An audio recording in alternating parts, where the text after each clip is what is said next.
Welcome inside the locker room, Fantasy Sports Locker Room. Chris Meany here with Trapina. Yeah, you got it. And we're here at the Shark Club at downtown Toronto, corner of Dunn, Des, and Young. Yes, we're talking some fantasy football. We're going to talk week 2, look ahead. But first, of course, I said we're at the Shark Club. You guys do all kinds of cool stuff here on Mondays. We do it. And you got some great specials. What's going on here tonight? So today, Budweiser. If you're a huge Bud fan, make your way down here. Bud $5.50 for the pint. If you want, you can get shark size with all these fellas here are doing. Yeah. We also have buckets of Bud. So Bud Light, Bud Platinum, Bud Weiser. $20 for 4. Bring a Bud. Bucket. Have some Buds. Why not? Spike Frappe, $4.99. It's literally your ice cap with booze in it. So if you're interested, you ice cap fan comes through. We have steak sandwiches today, $10.99. You get 2 sides with it. Can't beat that. Really, you can't. No, you can't at all. Gotta And get down you come down here and you watch some football. Last week they had a sheet. You can fill out some answers. Who's going to score first? Eagles going to beat the Colts? Yes. All that kind of good stuff. And then perhaps they're going to give away some prizes that you did last week too. Oh, They're yeah. going to do it all year. So get down here if you are in Toronto. I'll bring in the guys from the locker room. Thank you so much. Come see us. Come see Beyonce. Cheers, eh? Yes, thanks. Thank you. They take care of you down here at the Shark Club. Of course, we'll be watching some football. We're going to tee up the Eagles and Colts a little bit later. Hessa McLaren, John Collins, Mike Omalon. Unfortunately, we're not as pretty as the girl just here. Hey, we do all right. Yeah, we're not bad. Yeah, we do all right. So, guys, I don't know. Yesterday, a busy day for football. A lot happened. You probably had a lot of people in your lineups who put up nothing. Some guys got hurt. Not me. Very nice. You probably had some studs too. I avoided the injury bug quite a bit too. Still managed to only win half my matchup. So it's a rough day, but I know some guys got dinged pretty hard. Some guys didn't start. Brandon Marshall left him on the bench, had 3 touchdowns. I mean, what could you do? Rod Streeter had about 3 yards, so that was a great replacement. It was a good choice. Good call. Yeah, I think that's where we start today, guys. You know, some of the latest news. I guess RG3 is probably the biggest headline. Looks like he's going to be out 6 to 8 weeks. There's no fracture in that ankle, but they're saying 4 to 6, but it could be 6 to 8. So Kirk Cousins. It could be most of the season, and it could be Kirk Cousins' job the rest of the way. That's coming from a guy who's not even that high on him. But, you know, at this point, the coaching staff seems eager enough to give him a try. And if it goes all right, you might see Cousins as the guy. Yeah, such an unfortunate blow for RG3. I was just thinking to myself today how magical RG3 was in his rookie year. I mean, some of the games, you know, his first game against New Orleans, this guy's making passes off his back against the Cowboys. You guys remember that throw? That was in New Orleans. No look. Unbelievable.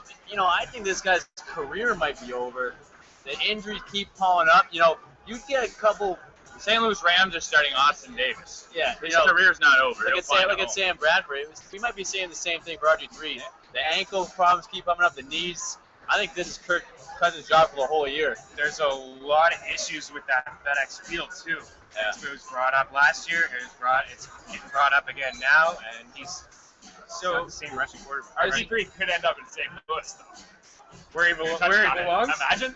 Where with the first round All those pick and a picks. couple picks. And Yeah. finally gets that. That'd be unreal. Listen, if we're going to talk about Kirk Cousins, I want to get a few things off my chest right away. I don't know if that was the game plan, but I just finished saying that he may very well start for Washington, which means he very much should be an ad in your waiver wire this week. I know Eston's going to touch on that later. But I want to temper expectations. You know, I was hanging around Twitter yesterday during the game, and people were on fire about Cousins. Like he was, you know, the next coming of Joe Theismann down there. He was going to revolutionize the quarterback position. Guys, he went 22 out of 33 for 250, 2 scores, no picks against Jacksonville. First snap, 20-yard bomb, touchdown. First snap, nice pass to Darrell Young for a touchdown. Very good. But He looks smooth. he beat the Jags. He finished last season throwing 2 games in a row under 200 yards passing. He gets the Eagles next week, right? Yeah. If he goes into the length and he goes 67%, no turnovers, and throws for 250, 300 yards, then maybe I'll talk about him. But let's not forget, this guy came off a pretty rough finish when given an opportunity. at the end of 2013. I want to see him do it against quality competition before we're really getting on the Cousins hype train. He does have the Eagles, and albeit in Philadelphia, he then has the Giants at home. Those secondaries are both.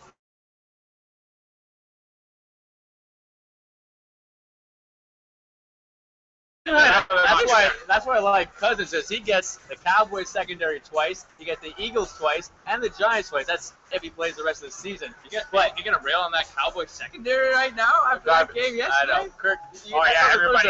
You're talking about quality opponents, but he might not be facing a lot of quality opponents. That's why I like him, and a lot of things why we liked RG3 this year wasn't because he looked good, because he did in preseason. It's because they got Deshaun Jackson, they had Pierre Garçon, they got Jordan Reed, they got guys Niles Paul who looked pretty good. It's a pretty good offense. Just do this for me. Pick him up, fine. Don't start him next week. If you had RG3, you start him because the Eagles can't cover. You want to see him do it, man. No. He did it against the Jags. You want to see him do it. But Don't they start him. had a big lead, and they ran the ball because they had such a big lead. there's a couple things I want to say Or about 22 Kirk carries. Cousins. There's rumor that this is like Jay Gruden had said he really wanted Cousins anyways because that fits his offense a little bit more. He was trying to make RG3 a packet passer, and he's not that. Kirk Cousins, I wonder a little bit. All I wonder about with Kirk Cousins, I think you're playing him. I like him a little bit more than Collins does too, but I wonder about Pierre Garçon. I wonder about some of these other guys where he's used to playing with some of the backup players. Pierre Garçon and RG3 were like that last year. And only a couple targets yesterday. Garçon had 4 targets, 1 catch. This guy had 5 catches every game for like 18 in a row. Exactly. And 4 targets yesterday. However, Deshaun came out. right, but that's with Cousins only working with the backups, right? He's going to get starters reps this week. I'll be interested to see what the snap count and the target count looks like next week. Deshaun's probably going to miss that game. He's going to sprain AC joint. It's in Philadelphia at the link. I guarantee you Deshaun plays that game. Storyline, man. He's playing that game. It's a revenge game. He's going to show up as Deshaun. All right, let's keep the injury theme going here.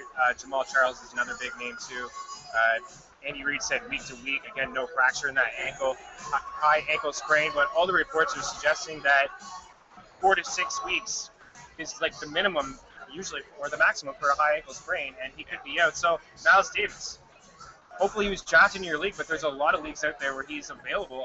NFL Today, NFL.com is like fewer than 5% of leagues, which is crazy. He's got to be at the top of your waiver wire piece. Yeah, he's out there all over the place. He looks phenomenal, The too. most important.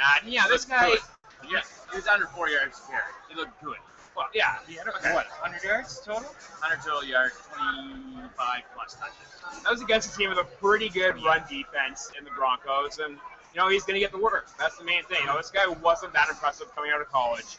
He was a fairly late draft pick, but he's going to get a Jamal Charles type of workload in Kansas City. Absolutely. Alex Smith isn't the guy that's going to throw the ball 40 times a game. So you're going to see now that it's put up work, and even if it is just about 4 yards per carry, that's going to be productive, and that's much work. And they're going to let that offense run through the back, absolutely. And Niall Davis is a great ad. Should have had him already, as you said. Yeah. Which is really like, there's a point to be made there about not just handcuffing, but really like lottery ticketing your running backs. He should have been the number one handcuff. He should have been, Yeah. absolutely. And if he wasn't owned, you should have had him. Like this week in an NFL.com league, I went out and had Carson Palmer on my roster. He was a backup quarterback. I didn't need him. I dumped him for Benny Cunningham, not because I thought I wanted to own Benny Cunningham at 6 touches a game, but I figured, hey, if Zach Stacy gets hurt, this guy's a starting running back, may as well own somebody with the door to the job. So on that note, you should own Niall Davis already. If you don't, go get him. And try to think a little bit ahead with your rosters, because a bench spot isn't helping you in your week 2 matchups. You may as well own somebody that might turn into something like Niall Davis just did. Well, this is a prime example of why, you have to go out and do that stuff. Even if you think, oh, he's just rotting away on my bench, if you have the room to stash somebody, hey, Donald Brown wasn't drafted in any leagues, and guess what? He's going to get the bulk of the carries now because Ryan Matthews is out. So let's let him rot on your bench as opposed to Brian Hartline, right? Who's never going to start. Who's just a guy. That zero RB strategy looking pretty good. Looking bad. Well, yesterday was a pretty good example that injuries do happen. Yeah, I'm on the Donald Brown train. I like that Chargers offense. They have a couple easy opponents on the schedule. I mean, they get the Oakland Raiders twice in this season. Absolutely. Donald Brown. And so, just for the sake of our listeners, then, we're all agreeing that Donald Brown is the guy that gets the early down work in San Diego with Matthews out. And I was gonna say I might be adding Donald Brown over Niall Davis because Jamal Charles, he's gonna play. He's a warrior. I hope they should, man. I they're- hope they give him a couple weeks. They should, but you know, this guy, he wants to be out there. It's a mild sprain. Last what I heard. I think he might suit up Such week. a thing as a mile high. He's know. not playing week 3. He might. Get that idea in your mind. He might. He It's might. Jamal. I mean, people were saying the same about Jamal, Alshon Jeffrey, and Barry Marshall. These guys are men. They don't miss games. Jamal Charles, he's not going to sit even if he's 50%. Brandon Marshall looked like a man last night. Yeah. Yeah. So that's why, you know, if now Jake Cutler yeah. looked like a man last night, coming back from that He smack did. to the sternum, man, Yeah. throwing 4 touchdowns. I know he only threw a $170, but I liked Jake Cutler last night. That's all I'm saying. You know, for now there's no guarantee. If Charles, even if he plays at 50%, and now Davis only gets 10 touches, what is he gonna do? Donald Brown's he's gonna be starting there. So, Brad, you like Brown over both of them. If you can, I would make a claim on both of them and try to get either one because you're going to get a bulk of carries here in the next little bit. Mark Ingram, so we mentioned him. I mean, this is just a total blow. I know Pat Mayo was loving it. He needed one more good week to get off his worst list. And you know what? 6 yards per carry. I know it was only 2 weeks, 3 touchdowns leading the league. He was, Breaking my heart. he broke his hand in the first half, didn't even realize it, played the second half. He's got a broken hand, he's out about a month. Ingram only played 20 snaps yesterday, had 14 touches on those 20 snaps, and was the most effective back on the field. Like, this guy was great. 0.86 fantasy points per snap this year. Like, And he was among the leaders last year. He should have been the sleeper on that draft. should have won that rep.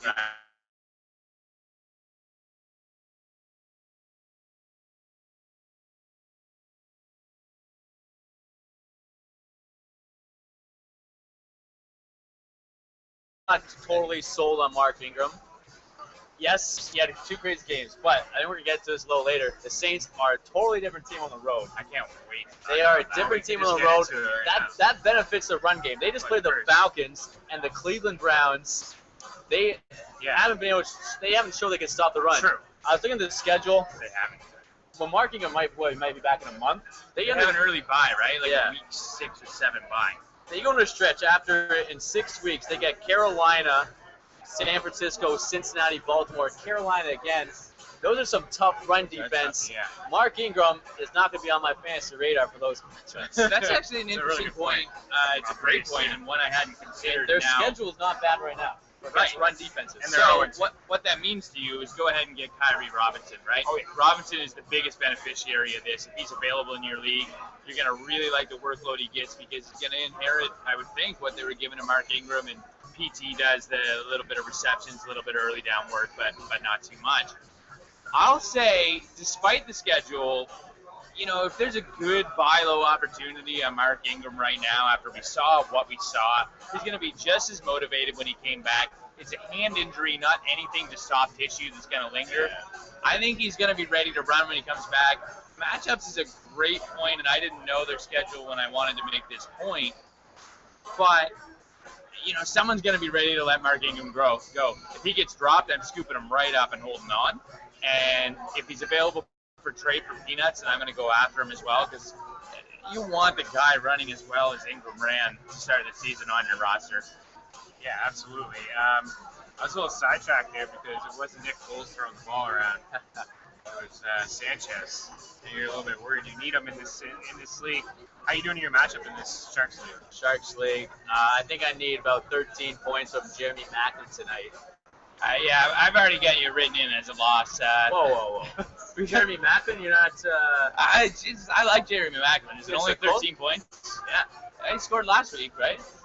All right, Right, chalk up a dub. All right, so we're here at Shark Club, as Chris pointed out earlier, and we fired up a little league with our experts against what we call them Joes. Their submissions. I'm the Joe right Is there now. one Joe? Any Joes? There's Yeah. a Mark. No Joes. There is a Mark, and Mark, as Neil Parker promised us last week, got shellacked in his matchup. So Neil took it to Mark. We're all proud of ourselves as representing the experts well. But should note that Alec, a manager here at Shark Club, is got Eston in a hole. Yeah, I'm going to need about 40, 45 points from Rick Wayne tonight. So, yeah, it's Ain't looking too good, eh? it's possible. Ricardo up on Mike is going to be tight. We should talk about Alex because he does have Niles Davis. So Alec got a little bit of help at the end of the draft. I'm not trying to knock him. Got a little bit of help at the end of the draft from our friend Jonathan Vandersloot, of previously Top Team Fantasy, now Sportable.is, I believe. Get a little bit of help from Jonathan. Had Niall Davis as a stash. He's pretty happy about it right now, I'm sure. yeah, absolutely. All right. I'm going to take you out as long as Foles is throwing passes. Yeah, as long as Foles throw pass. I'm up a few points. I got Parky. He's got Foles instead. I'm not going to win. Okay, did you get into everything you wanted to get into about Breeze there? If we want to do the Saints, let's do the Saints. Mike hit on it. I mean, this is a different team on the road, and this is a different quarterback on the road. Something I wrote about preseason, why I was liking Aaron Rodgers a lot more than Drew Brees as my number 2 quarterback, is the cumulative numbers might be there for Brees at the end of the year, but you're going to get a lot more start-worthy weeks out of Drew Brees. I want to point out that last season he finished on average as QB 14 when he was on the road last year. On average, top 4 when he was at home. The difference was something over 10 points. I think he put up 28 fantasy points per game at home last season and 18 on the road.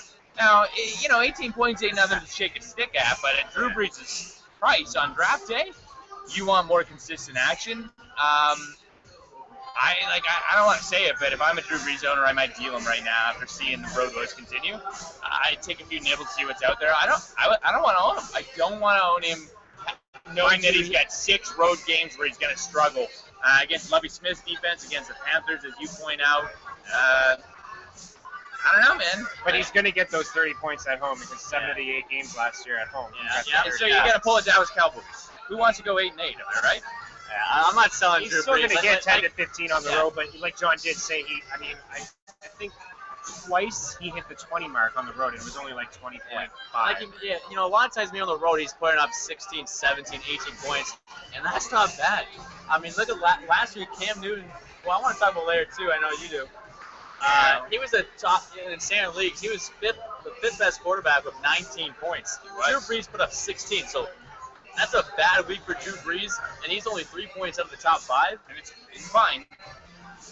And then you get those home starts where he's a G. The Saints are also matched up against NFC North this year, too. So he's going to be having 2 of those road games out in the cold to make them even that much worse. Absolutely. In fact, and I'm sorry I can't quote it, but I think 4 of his 6 road games are outdoors, and they're later in the season. He's going to be out in the cold where he's even that much worse. His first game against the Falcons was fine. He just didn't put up fantasy numbers because they ran it again with marking. Yeah, he has the NFC North and the AFC North. So he's going to be out there and that's why in leagues I don't mind having a backup quarterback. And you have some of these 4 road starts. If Drew Brees is on the road against Carolina, I'll go see who Josh McCown is playing. I mean, you saw Stafford. You saw Stafford really struggle. He really struggled in Carolina. He had 2 rushing touchdowns. Hey, I think he plays Atlanta next week. Yeah, Thursday. Josh McCown's going to have a nice start there. A nice little segue. Who would you rather have, Bobby Rainey or Doug Martin? Wow, might be Bobby Rainey. Who is he? I don't know. It actually might be. I think that I think for people who don't really believe in Doug Martin, you can probably get him cheap from somebody through a trade. You can probably lowball somebody. I'd be going out there and trying to get Doug Martin right now, coming off that performance. Bobby Rainey ran real well yesterday. I mean, he had 145 yards rushing, and none of them were cheap. Like big challenge. He gets Atlanta too. Look good doing it. He gets to Atlanta next week.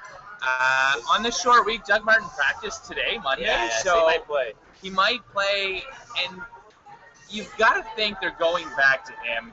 Bobby Rainey, he's a bit of a journeyman. He wasn't all that exciting last year. One big game is great, but again, as I've said a couple times already tonight, let's just cool it. Let's just not read too much into that game. I think Doug Martin's still their starter.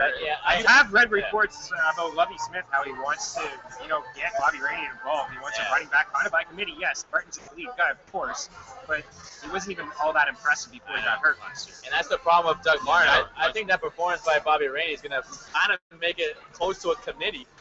So if I have Doug Martin, which I don't, I don't want that guy. I'd be trying to get rid of him.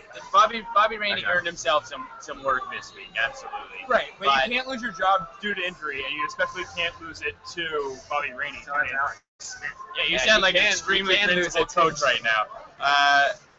Who did we hear that about this week? Well, Robert Griffin, right? I mean, I think somebody said that out loud to Yeah, start with. Yeah. Bobby Rainey should.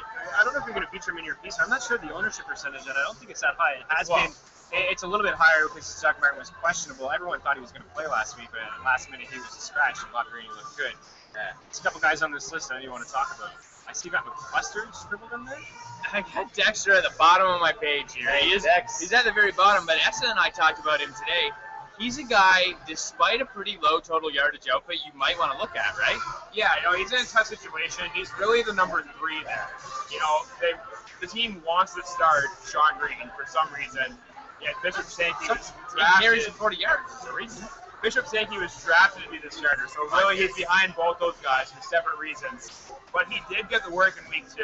It was against Dallas. He didn't do a whole lot with it, but he's getting work. And so he's what an I explosive guy. what I thought was really interesting, was like they trailed in that game, and depending on your perspective on Tennessee, they might trail, they might not a lot the rest of the way. I actually still have them in the playoffs despite a bad outing yesterday.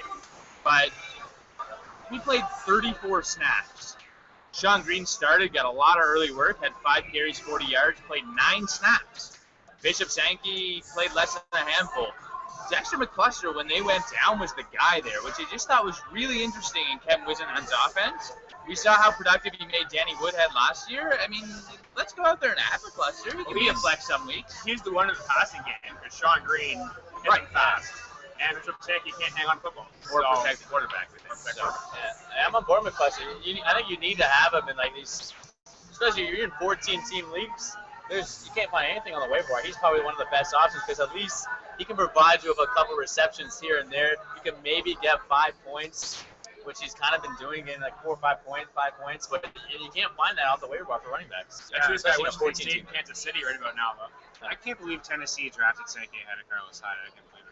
But I still I think think he Sankey Or gets Jeremy- an or opportunity. Jeremy Hill. Let's be Hank. Oh man, Jeremy Hill looked good. again, it's part of Against the Atlanta. Atlanta defense, but Hill did look He good. had 15 carries and 74 yards, scored that touchdown. Yeah, he looked great. Cincinnati ran the ball, or gave 49 touches to their running backs yesterday. Part of that is AJ Green, right? But I tell you, That's if why I I'm a gotta Hill pump the owner, brakes. if I'm a Hill owner though, whether it's against Atlanta or anybody, if there's a game that I think the Bengals are going to build a nice cushion, Jeremy Hill is a great flex, maybe even a back end RB2 that week. I actually have both of them on one team.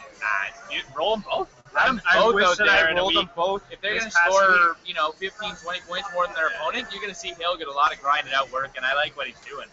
It's kind of, I was gonna say it's like kind of like a silly comment, From most- Mike, Go ahead and silly be comment? silly. Go ahead and Uh, be silly. Yeah. We're all friends I don't here. know what the word. I can't think of the word right now. It's stupid, but with most of these running backs, you have to predict, the outcome of the game, which is Absolutely. impossible. Yeah, When that's impossible to do though, Yeah. for the most part. But the guys like Sean Green, it looks like on paper it's a great start against Dallas, and he 5 rushing for 40 yards. Look great, but you start trailing by 14 points. This guy's not going to catch the ball. He's going to be out of the game. Cluster comes in and And then grabs Cluster catches. comes in, and then we're Jeremy Hill. If the Bengals are winning the game, Jeremy Hill's going to be a decent start because they're going to be running it down people's throats. So, Yeah, there's you got to a start way these to- guys but against weak teams. there's a way to try to peg that too, right? Like I know a weak team, generally speaking, when I see one, it's sometimes hard to predict the outcome of a ball game, but Las Vegas does a pretty good job. Yeah, to add to that, the Atlanta Falcons we've been beating up on a little bit. Can give them some love. Steven Jackson, he's had 2 okay weeks. He's had 2 50-yard weeks, but pretty much all of those yards came in the first half Because they they're just not- stabbed themselves down by so much in the half that all they do is pass. And they're not digging him as a passing down back at all, right? Right. And if Yeah. you're a Freeman owner, are you just hanging on to him and stashing him for the same simple reason? Niall Davis effect, man. Yeah. Exactly. Yeah. I think you should still be patient with him because he's not getting a lot of looks, but that's just one of the questions. You're absolutely right, though, about game flow and how it affected Steven Jackson. He's averaging, I think, 4.25 yards per carry this Yeah. year, and he's Good. looking pretty good running Yeah. the ball, but he's getting only first half He's work. not getting a full game's work. He's Yeah. seeding a lot of snaps late in games Yeah. because they're having to throw the ball. So I think game flow is a really important point, particularly with the running backs, right? Pay attention to Las Vegas. I wrote a very brief little piece about this week.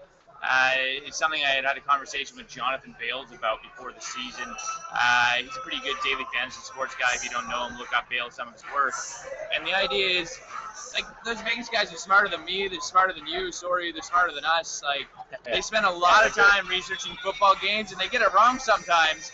But if you're looking for a lopsided outcome, let's take a 10-point favorite and figure out who's going to run the ball late in that ball game, and maybe they're worth the look as a flex play. And fade the public. Fade the public tonight. Eagles winning. That's the reason why I don't want Toby Gerhart anywhere, is because, the Jaguars are more often than not they're going to be trailing in the fourth quarter, and Toby Gerhart's not going to get touches. I was about to pick up Blake Bortles, even though they said they're going to stick with Penny, and then I see Mercedes Lewis out 6 to 8 weeks. That is, they have nothing. And they're not going to let. I like Bortles. But they're not going to let that guy play behind that offensive line. Exactly. Washington sacked Chad Penny 10 times yesterday. They're not going to let him out there behind that offensive line, which is reason enough right now to stay away from Gerhart. He had 7 carries yesterday, 8 yards, because they were getting smoked all over the field. Yeah, they're a mess. Shorts is out. I mean, Lee's banged up with a hamstring. He's just now. They got Gerhart if you want him. I think Bortles. I think we're going to see him around week 8 or something. If we listen once to the everyone's fans, we're healthy, just gonna and see him tomorrow. he is going to be good. And the other thing is that Gus Bradley made some switches along his offensive line at the end of that game. Had a different unit out there in the fourth corner. He's probably going to juggle that a little bit.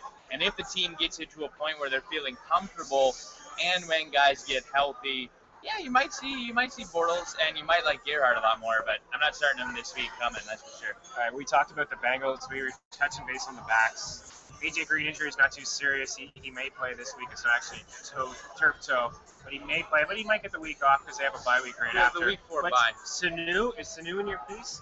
Yeah, he's in there. I mean, because he's what? He was in your piece. Mikey O knows. Yeah. And, Check it out. Pretty start of the week. If you read it, you would have known to start Sanu. Mohamed Sanu. Did you? I was trying to chew. I was trying to sneeze. I messed When's it up. Marvin Jones coming back, though? That's the other thing, too. Yeah. 5? Week 10. There's a very broad range on him. That foot injury, we don't know quite how it's going to heal. Look at Aaron Dobson, right? He just got on the field for the first time yesterday. I mean, I'm excited about Aaron Dobson before the game. He played 31 snaps, 2 targets, 1 catch, Where was 13 Gronk? yards. Gronk played 28 snaps. He was the second most targeted Patriot. They didn't need to throw the ball. They're going to work him in there on limited snaps, just as they said they would. And in games when they're going to need to throw it, he's going to get targets. He had 11 last week. It's all good on Gronkowski. They thumped him. They didn't need to throw it. Yeah. That's why Stephen Ridley had 25 carries. And Vereen. I had Vereen in the lineup and Ridley on the bench. Vereen looks so good, though. Like, if you watch that game, Vereen looks so much better than Stephen Ridley when he got the ball. A lot of times it's because he might have been taking draws on 3rd and 15 or, flexing out to the side or whatever he was doing. But Shane Vereen looked great. And New England, as good as they might be, they're not going to win by 30 points every week. That's going to be a lot more even split. We saw Shane Vereen get a lot of work last Talk week. about Brady also, because Again, 9.59 fantasy points. Yeah, 959 fantasy points in one of the most efficient games of the week. You didn't need to pass. Take that game flow into consideration Okay, as well. should we flip the switch here and be I like, just- when I is just say- Bridgewater starting? Let's take a look at next week on the Packs. They got check those schedules because they're important. They got Oakland next week, so you're starting Ridley and Vereen. Should you go tell people to pick up Bridgewater now? I would suggest if you have the room, I'm telling you, there are weapons in Minnesota. It might not look like it. AP, he's coming back. Will he get suspended? Sure.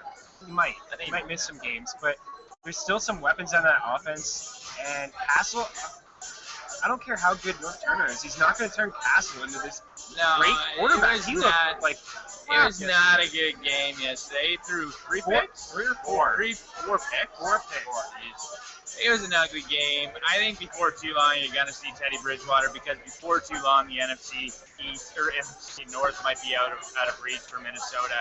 I know they won their first week running away, but you look at teams like Chicago, Detroit, as bad as they played this week in Green Bay, they're not keeping up. I think you see Teddy Bridgewater pretty quick.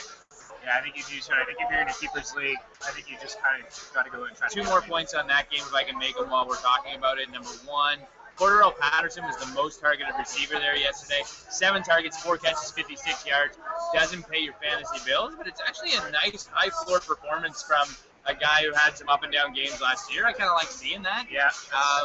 Greg Jennings almost had a touchdown. Greg Jennings nearly had a touchdown. I thought he did. I was all happy. I looked at my matchup and he got me 1 point. Yeah, you know what he got instead? It was in this league. He got 1 catch, 4 yards, and he got it because he spent most of the day under Rel Rivas, who looked very much the part of a shutdown corner. 5 targets, 1 catch, 4 yards, 1 pick. It was a nice game for Rivas. We might see people staying away from him. You know, he might be the shutdown corner now that Richard Sherman's exposed. Yeah, what a joke that is. It's all a joke. The whole conversation is a joke. There's a tab on ESPN that San Diego Chargers wide receiver says Sherman is not a shutdown corner. I couldn't even open it up. It wasn't even worth a look. We'll move it on to, you wanted to talk about Cam. You want to talk about Cam? I kind of wanted to talk a little bit about how Cam, his first game back, I was really interested in seeing how he used Avant and Kotri. I think they combined for about 10 catches. They kind of leaned on them a little bit, and they have that veteran presence. I don't think they're going to be ever fantasy relevant, but I think they're kind of blankets to Cam. Right, so they're going to be hard to start either one of those guys, but if you're a Cam owner, you're probably going to be happy that they're on the team, right? Right. You go good. Yeah. I was impressed with that performance from Cam. I was really curious. You know, his first start of the year. You know, Detroit, they got a tough front 7. Absolutely. Especially considering Dom Sue and Cam's former Auburn teammate Nick Fairley. I love that. That made me like him so much more. I like too. After the game, if you saw him, you know, he apologized. You know, it showed some maturation from Cam. But you know, he looked confident. He looked poised. He threw the ball great. He threw the ball with a lot of zip. That touchdown to Jason and Vaughn really had some steam coming on it. You know, he only carried the ball, I think, 4 times for 19 yards. It wasn't a huge rushing day, but he was mobile enough to avoid the pressure. He didn't show any ill effects of the ankle. Cam looked good. I know he only threw for 1 touchdown. He might not even ended up on your radar, but he looked pretty sharp. Kelvin Benjamin. We read into this for Kelvin Benjamin. Derek Anderson loves him. Cam targeted him 8 times. Didn't want him. Cam targeted him 8 times. He was the second most targeted wide receiver there, I'm pretty sure. They just didn't connect. It's a different story. I'm kind of glad you brought that up. You know, I was looking at Fantasy Pros coming into the week. Everybody had Kelvin Benjamin like as wide receiver 3, a really star-worthy guy based off 1 week where we saw him score a touchdown. Then he goes 2 catches, 46 yards. We're going to see, you know, I think a little bit of the expert community and certainly the general community as well knock this guy way back down their rankings based off that. It wasn't a good game. He went 2 for 8, not great. Rookie-like performance as far as connecting with his quarterback, but he had 8 looks, which is very sustainable for fantasy outcomes. I'm okay with it. I'm good with it. Yeah, I'm pretty bummed with Cam. I got him. You know, he maybe dropped about 6th, 7th round in a lot of leagues, so I'm pretty happy with him. The one concern I do have, I feel like they're gonna take away a bit of his goal line carries. But you know, he showed a pretty solid arm though, so I think he's gonna be a top 6 quarterback, I think, for the rest of the season. And he may replace those goal line carries. I don't know, mate. He offered him for the start of the year. last week. He was Yes. 100 times yes. What? I like Jake Cutler. Yeah. Wow, this is coming from the guy who has Cam Yeah. like right near the top of all of our rankings. Now, hang on, I want Cam. They're right I'm there. taking Cam in that Oh, trade. I thought you wanted I want Cutler. Cam. They're like Give me neck Cam. and neck for me. Cam looked good, so it's gonna be tough. I want to talk about Michael Floyd for a little bit because it kind of ties in Kelvin Benjamin. Because yesterday I did some injury reports for Fantasy Sports Network, and Pat Mayo asked me who I would want because it wasn't Palmer starting. Who would you rather have in the just for yesterday, Floyd or Benjamin? And I was so excited to see Benjamin. If you haven't seen him play yet, in some of the highlights, this guy is a beast. Oh, he's a monster. He's 6'5", 240. It's Calvin Johnson's size. This guy's a beast. Yeah, and he is going to be one heck of a wide receiver. But tying in Stanton throwing the ball now in Arizona, I don't know how long Palmer's going to be out. There was some talk that it's a nerve issue in his They shoulder, don't know, and right? that could be a long, long time. And Larry Fitzgerald, who you were a little bit lower on with Floyd, and a lot of people are up here on Floyd, a little bit here on Larry Fitzgerald. Yesterday it was like this. It swapped. The targets, I found the catches, he kind of leaned on Larry Fitzgerald. Where do you stand with him too now? Well, and I flopped my rankings before that game. As soon as Carson Palmer came out, I actually knocked Mike Michael Floyd down, not as far as I should have, and they're Fitzgerald up, and it makes sense, right? This is a guy that hasn't played a lot of football in 4 years. He's going to trust the veteran. He's going to trust the shorter intermediate routes and a guy with a sure hand, and that's what he did yesterday. He went to Fitz 10 times for 6 receptions. He was half a yard short of a touchdown and a nice fantasy day as well. He looked to Michael Floyd 6 times and didn't connect. Now, I haven't looked at the depth of those passes yet, but you've got to figure it's because he's not as accurate on the deep ball. Didn't look so good.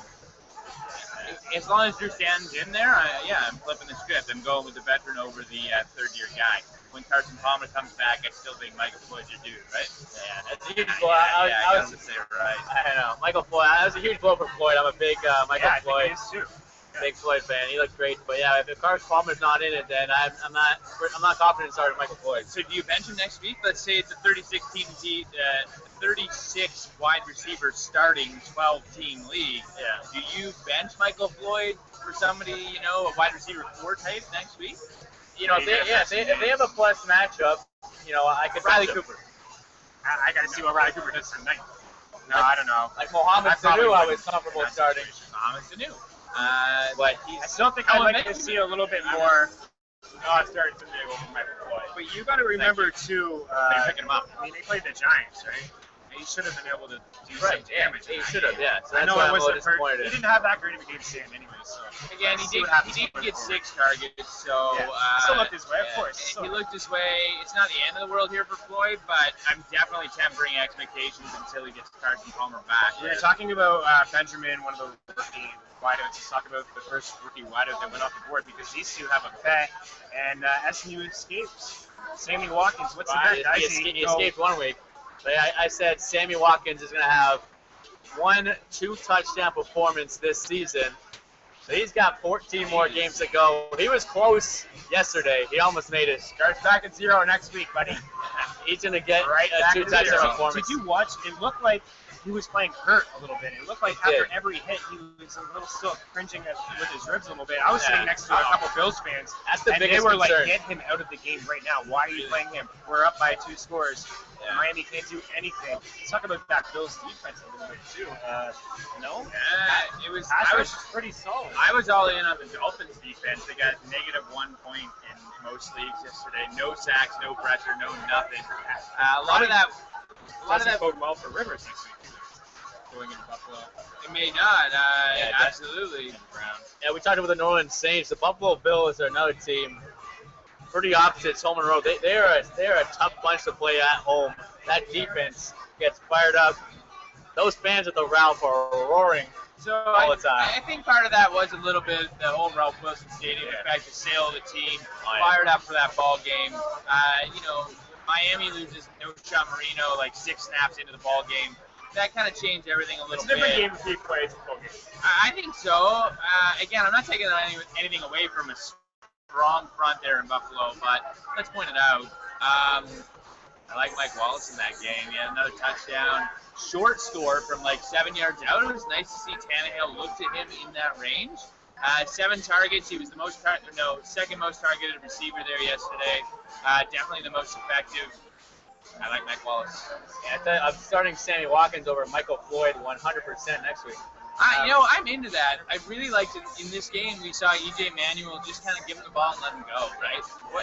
Manuel only threw 19 of his 26 passes deeper than 10 yards. So the whole game is just... Yeah, hey, that's what I'm saying, right? Just feed him, let him go. Probably they looked eventually... good together. They actually did. Yeah. Like, they had a really good chemistry. Good chemistry. Okay, we'll get to some Dallas love before we get to some Philly love, and Colts love before we talk about that. But I want to talk about Adrian Peterson for a second. Asiata, if you have him, you keeping him?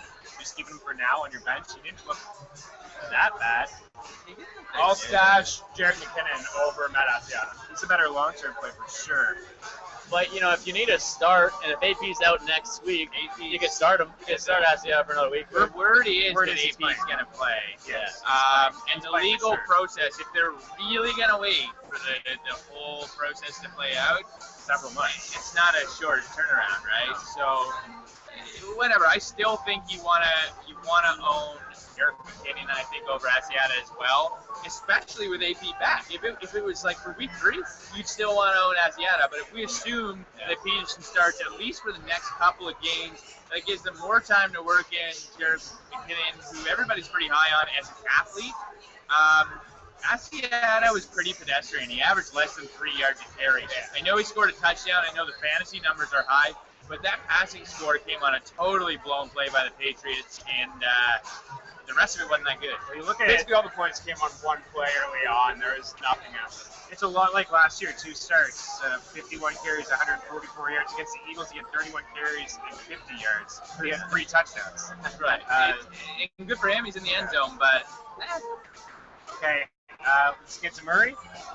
This guy wants to talk to Marco Murray. DeMarco! Brian wants to talk to Des Bryant. DeMarco Murray, 16-game season. Let's assume something, which I know is maybe a bit of a step. 16-game season, number 1 back in fantasy. Why not? Are you? Well, he leads the league in in. yards. He's second in attempts. He's got 51. Foster has 55. So they're actually letting him run the ball. He's had 55 touches through 2 weeks, and they're feeding him. In a wash, in a lopsided victory. Yeah. 25 carries first week, 28 or 29 What does yesterday? that mean for Tony Romo? What does that mean for Terrence Williams? Where is he? Terrence Williams had 3 targets yesterday. They didn't need him. Same thing as the Brady effect. I'm not that stressed. But it's kind of like it follows along those lines a little bit about the game plan. So Peterson obviously in trouble, right? Yeah. Peterson in trouble. Jamal Charles dealing with an injury. LaShawn McCoy is going to play tonight, and I'm looking forward to seeing him go in this ball game. He's a great fantasy back. We're not doubting that. Yeah. But and Matt Forte, he struggled last night, but still a great back. Why can't DeMarco Murray be the top fantasy football back this year? Oh, no, Harrell could be. I What? don't like Lacey can be cussed out. Yeah. AP could be in jail. Charles is hurt. McCoy, knock on wood, yeah, he could very well be the Yeah, number 1 back. he could. I He mean, was, what, 5th, 6th on most teams? yeah. Yeah, I ranked him 7 coming into the year. Most of that was like concerns about an injury. On pure talent, this guy averages 5 yards a carry over the course of his career. He's almost at 6 so far this season. I know it's early, and I know this is a bit of hyperbole, but I really like watching this guy run, and I really like seeing Dallas committed to him. He's a phenomenal talent. The question, he just needs to stay healthy. Maybe he could be a top 5 back if he plays. If he plays 16 games, he'd probably be a top 5. But the one concern I guess you do have is when those Cowboys they get in those shootouts, and it's the fourth quarter, and they'll tend to lean towards the pass a little bit. That's the thing, when they get in. He did have that big week, but they were still kind of within striking distance. Well, that's the thing. When Romo always Down by gets in 11 those points. shootouts where they feel like they need to pass it, even when they're down by a touchdown, even when they're tied, they feel like they need to pass it. Those were when some of his big mistakes happened. So, And when you play, you get those big rivalry games. The Eagles, the Giants, the Redskins. That's where I want to see DeMarco Murray dominate the fourth, and then we'll talk about top back. yeah, because it's been shady dominating in those rivals. Let's talk about this game tonight. They just showed all the picks. Everybody on Colts. It's a great fantasy game for a lot of reasons. You got Luck, you got Foles, Everybody was on Colts? Not everyone was on Colts. There's a couple Philly, and then T.J. Jackson was on Philly. That's the only opinion I really, truly is respect. He's a Philly guy. He is a Philly guy. But so is Boomer, and he picked the Colts. What's going on there? This is a toss-up for me. I'm a Colts guy. Andrew Luck's one of my faves. I like the Colts. They're a really good team at home. Just because I love Luck in the fourth quarter. He always keeps his team in it, and I see a tight game. I think come down to the final 5 minutes, Luck will make a extra play more than Nick Foles. It's going to be the last team with the ball, I think, that wins this one, for sure. All right, from a fantasy impact, And maybe go Adam Vinatieri over. Everyone's a G. Start everybody. These are 2 teams not explicitly known for their defense. Actually, don't forget that the Colts are going to be playing without Dwight Freeney the rest of the season. All right, give a shout-out in here. That's them. Come on in. We got Ricardo, the man that owns the joint, and Alex, we were talking about earlier. sharp. All right, let me give you one guy who one guy questionable for tonight for starting is Riley Cooper, because Vontae Davis, I think, is going to be covering him. Vontae Davis shut down Demaryius Thomas week 1. Demaryius Thomas rock shut down Demaryius Thomas week 1. Vontae is a tough corner, and I think he's going to be lined up against Riley Cooper tonight. That's I good think for Cooper's Macklin. Good for gonna be good for Macklin because Macklin runs all over the place. I think Macklin's gonna be fine. But that's it's Cooper I'm worried about. All right. Essen, you got your waiver piece coming out this week. Anybody we missed? Take tomorrow. It's all the big names. Yeah, Cousins, Al Davis, Carter Robinson, Donald Brown. No, those are all the big ones. Hold off on Kirk Cousins unless you're an RG3 owner. Then you're gonna want him. If you're a guy who bought into that Jake Walker hype last week, then you're gonna want to go get Kirk Cousins maybe to kind of back you up there. And receivers, Steve Smith Sr. Owned by most people. Oh, Let's go back to Thursday night. Thursday night. This guy has Yeah. 25 targets Yeah. through 2 weeks. And I've got a piece up on the site if anybody wants to check it out, talking about Gary Kubiak and his history with the X receiver. Now, a lot of that history is built on the back of Andre Johnson, who's pretty damn good, but through 2 weeks, it looks like he's found his X. And it looks like he likes Steve Smith a whole lot. He was glued to it. Carolina. See that video? Oh yeah, Yeah. he's pumped for that. Revenge game. Quickly to that Thursday game because we mentioned Steve Smith Sr. You mentioned DeMarco Murray maybe could be a top back, but have a Le'Veon Bell. He might be right there with This DeMarco as guy's a top got back. moves for He's days. dancing. Yeah, I love that stutter step from him. He looks good. They said during the broadcast he's 20 pounds lighter. He looks svelte. He looks agile. He's moving around, he looks guys. great. I don't like Le'Veon Bell. Try to pick him up.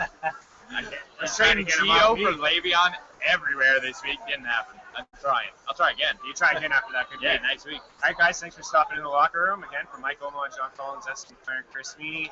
Catch all the work here on the site, and we'll see you Cheers. again next week.